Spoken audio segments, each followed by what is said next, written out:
Media at SAFM with Ashraf Gardner.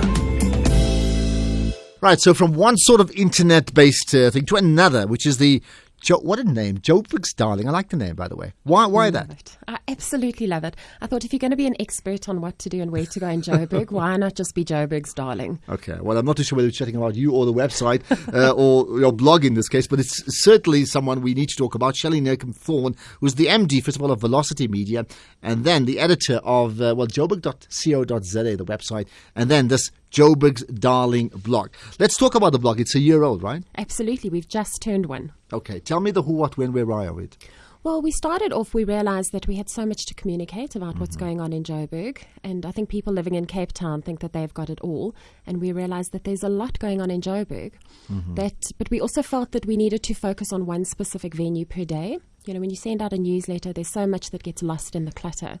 So I thought, well, let's start something where we just send out one notification per day, focus on one venue, and give people the wow. Why is it a wow venue? Why should you go there? So in practical terms, what? You go out somewhere. You could be, you go out shopping, for example. Is that what Absolutely, you do? Absolutely, yeah. Right? And you have an experience. Yes, I say to people, I pound the pavements, and literally I do.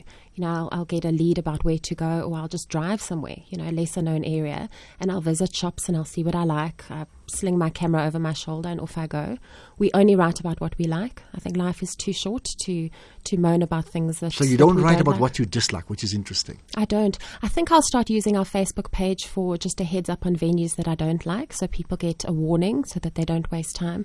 But I'd rather spend time telling people about what I love, and there's so much going on that I really love. So if somebody gives you a heads up to go to a certain store, and we're just talking clothing for now, right? Yes. Because some other name guest comes up, because we just spoke about it on the Generation Next thing earlier on.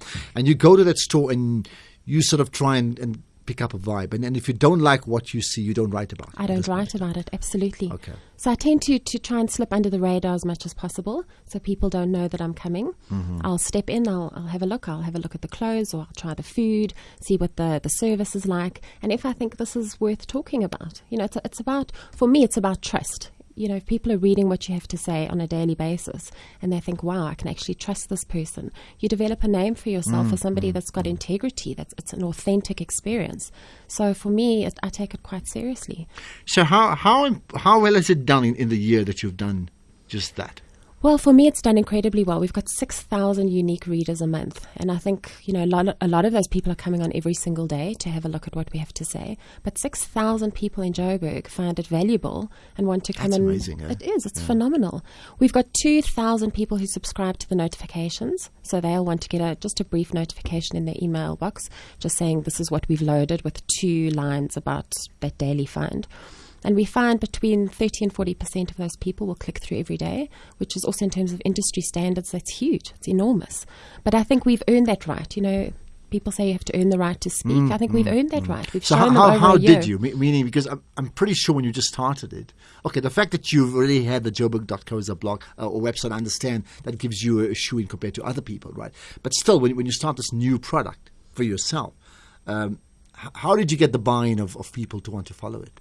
You know, it was quite a challenge, because the easy thing would have been to clone a database and to say, well, we've got this huge database of Joburg.co.za readers. Let's just bombard them with Joburg's Darling and hope that they found it valuable. But I did exactly the same thing as I did with Joburg.co.za. We just started it. We started sending out notifications to people via Facebook, our friends, our family. I think my mother and father were the first people to read the blog for about the first 2 weeks. And then we relied on word of mouth. And it happened. It really did. People started forwarding it to friends, saying, oh my gosh, have you heard about this amazing shop? Or, oh my gosh, this is up the road from you. Why don't you go and have pizza there? Apparently it's fantastic. So that's how word started spreading. And we just built on that. We also found that because of the immediacy of the blog, we could hear about something, and it's not 3 months before it gets into print. It can be up the next day. Yes, of course. So we tried to find not only the old favorites, but some of the new finds, and be the first to. So our readers were the first to know. They were always in the loop. So they felt a little bit special. They were getting the inside scoop. They were the first ones to tell a friend that they'd been there or heard about it. And then it spread from there. It's only now, with our first birthday, that we've actually started marketing ourselves. Yeah, because that's my next question. So there's got to be a business model to this at the end of the day. It just can't be vanity, can it? There has to be. It's quite tough because you've got to look at what makes you a success. And some people will say, well, the fact that you've got 6,000 readers makes you a success. And yes, it does. But it's got to make business sense because you're spending so much time out pounding the pavement. So how do you do that? You just heard Stafford Marcy, and I mean, you made the point off the air. He's a tough act to follow because he's an absolute authority in this field. And he made the point about Facebook battling because people don't read the adverts and General Motors dumping them. So, I mean, surely that asks questions about what you do. Do you get it right? I see the name Pick and Pay comes through. And how do you go about doing that? Well, for me, like I said, the integrity is important. So the minute you start having advertisers, people will start questioning your motive and they'll say, well, what's your agenda? If you're now writing about a specific restaurant and I see that they're also advertising on your site, people are going to question. They're going to say, well, are you paid to say this? And even the perception of not being honest is damaging. So we sat down and we thought, well, what we'll do is we'll try a sponsorship model. So we'll try and get a sponsor for the blog that won't compete with any of the people that we're showcasing. We started with Woolworths. It was a natural synergy. We were, showcasing fashion houses, but then we'd show you clothes that were at Woolworths.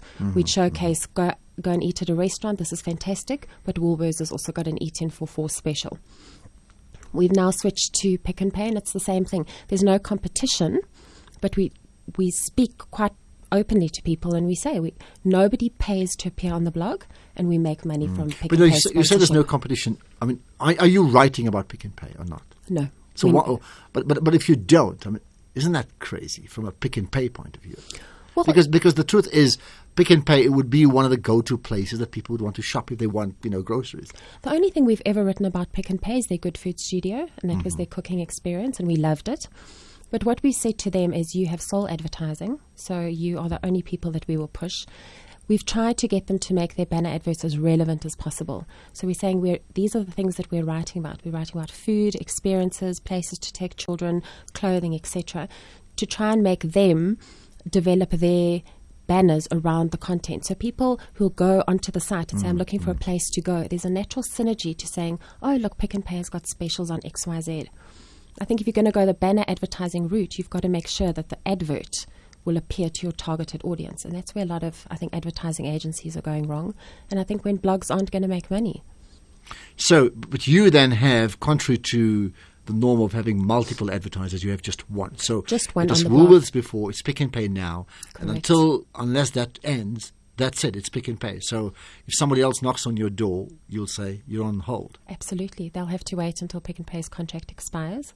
We have had some people say, look, can we have a small button on your site? But then we've got to wait until Pick and Pay's contract So how much expires. are they paying you then? Pick Because and they have Pay. to pay you enough to retire the rest. Well, Pick and Pay, basically we signed a proof of concept deal with them. So they pay us 10,000 Rand a month, which is not a lot of money at all. We make money from our Joburg.co.za newsletter. But for me, that's fine. It's paying the bills. It's not making us huge amounts of money, but I don't think that's our mandate. I would like to monetize it further going forward. Don't get me wrong. This is a business. We've also got some plans for growth in the future. You've got to be able to subsidize that. We might have to bring on 1 or 2 more people so that we keep on making sure we're the first to know and to let our readers know about things. But that's the problem with blogs. You over-monetize and you can be in trouble. Indeed. Right. Now, just lastly on the content side, do you get calls from people saying, I've seen you write about whatever, I made the point the other day, and I can't say this, I made the point about Doppio Zero, the one at Sandton. I thought the waiter took the zero in Doppio literally, where she decided to say, have zero contact with me. Oh, my word. The point I'm making, so let's say if I said that, and I'm just using Sandton City as a place I shop frequently. So you have the new JB's coming up, JB's Corner. I mean, if they call you to say, well, you wrote favorably about Doppio Zero. I mean, we think we're great. Please check us out.